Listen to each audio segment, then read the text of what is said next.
A single dad gave blood to save the CEO's daughter. Then she realized he was the man she mocked. The blood bank was cold and quiet when Marcus Webb rolled up his sleeve for the third time that month. He didn't do it for recognition. He didn't do it for money. He did it because somewhere in this city, someone's child might need exactly what flowed through his veins. And he knew better than most what it felt like to almost lose a child. Marcus was 34 years old, a maintenance worker at Harlow General Hospital, a man whose hands carried the calluses of 10,000 small repairs and whose heart carried a grief even heavier. 3 years ago, his wife had passed from a rare blood disorder, leaving him alone with his 7-year-old daughter Lily, and a silence in their apartment that no amount of overtime could fill. He had learned to live small, packed lunches, second-hand backpacks, bedtime stories told in a voice that never quite stopped trembling. But he had also learned something profound in his grief, that life was too fragile to keep your goodness to yourself. If you believe in kindness and second chances, if you believe that ordinary people can do extraordinary things, please like this video, drop a comment, share it with someone who needs to hear this story, and subscribe to Kindness Corner. This community exists for hearts like yours. On a Tuesday morning in March, the hospital's intercom crackled with the kind of urgency that made every employee's stomach drop. A patient in the ICU, a young woman, 26 years old, rare blood type AB negative, had suffered a catastrophic internal hemorrhage following emergency surgery. The blood bank supply was critically low. A nurse came rushing through the corridor calling for any AB negative volunteers on staff, and Marcus, mopping a hallway near the supply room, heard his own blood type spoken aloud like a summons. He set down his mop without a second thought and walked toward the crisis. What Marcus did not know, what no one thought to tell him in the frantic scrambling of that morning, was that the young woman lying pale and motionless behind the ICU glass was Vivian Harlow, the only daughter of Richard Harlow, founder and CEO of Harlow Medical Group, the very corporation that owned the hospital where Marcus pushed his mop cart every single day. Vivian was brilliant, polished, and ruthless in the way that people become when they have been handed power too early and accountability too rarely. She ran her father's marketing division like a kingdom and treated the people beneath her like furniture, useful until they weren't. Marcus lay back in the donor chair, his arm extended, watching the dark red line of his blood travel through the tube, and he thought about Lily. He thought about how he always told her that a good person helps without asking what they'll get in return. He thought about her gap-toothed smile and the crayon drawing taped above his bed that said "Daddy is my hero" in uneven purple letters. He didn't feel like a hero.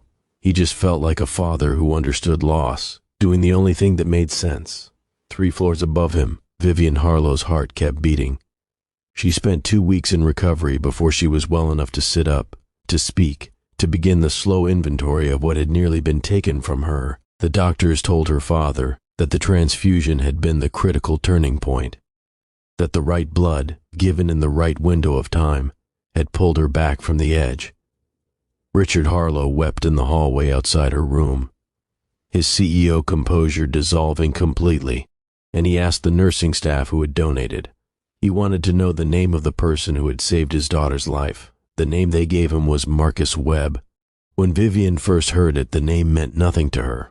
She was still fragile, still processing the terrifying nearness of her own death, still lying in a hospital bed staring at a ceiling that had become very important to her because it was proof she was still there to see it. But then a nurse, gently, carefully, in the way people deliver information they're not sure how to deliver, mentioned that Marcus worked in the hospital. Maintenance, 3rd floor, and something in Vivian's chest went absolutely still. She asked the nurse to describe him. 30s, the nurse said. Brown hair, quiet, always polite, has a little girl he talks about sometimes. Vivian closed her eyes, and a memory she had spent 2 years trying not to think about came flooding back with devastating clarity. It had been a company gala, one of those glittering evenings designed to make rich people feel righteous about being rich. A maintenance worker had accidentally backed a service cart into a display near the entrance, scattering flower arrangements across the polished floor. Vivian had been standing nearby with colleagues and clients, and she had said, loudly, without hesitation, without a single beat of human consideration, that some people simply didn't belong in certain spaces. She had laughed. Others had laughed. The man had knelt to pick up the flowers with his jaw set and his eyes fixed on the ground, and she had walked away without looking back. She had never thought about him again. Not once. Until now. Until she was lying in a hospital bed kept alive by his blood, by the generous, unconditional gift of a man she had humiliated in front of a room full of people. A man who had knelt on a marble floor and said nothing while she made him feel invisible, and who had then, without knowing it was her, without any possibility of reward, walked into a blood bank and given the most intimate thing a human body can give. Vivian asked to see him.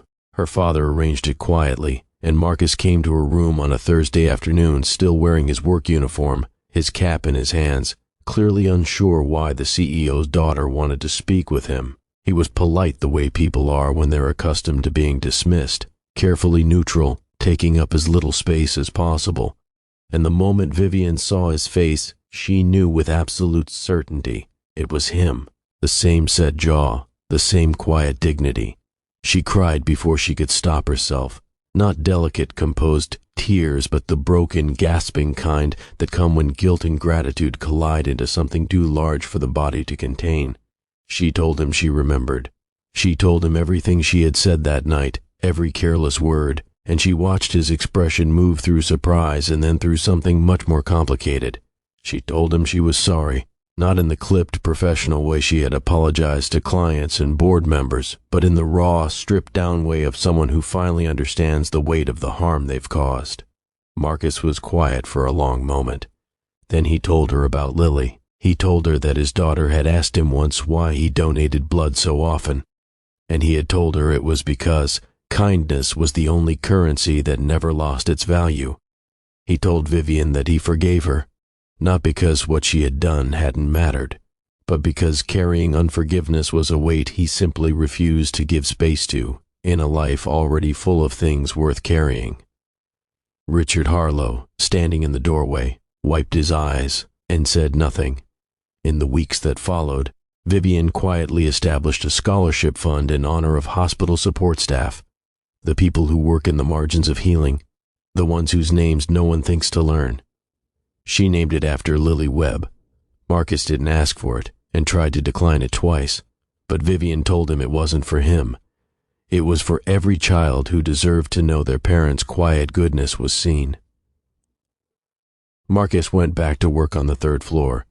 He still packed lunches and read bedtime stories in a voice that trembled sometimes. But now, when Lily asked him what it meant to be brave, he had a new answer.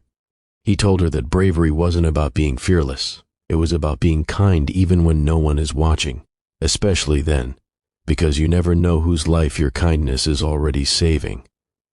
If this story moved you, if Marcus's quiet courage and Vivian's honest reckoning touched something in your heart, please like this video and share it with someone who needs to believe that goodness still exists in this world.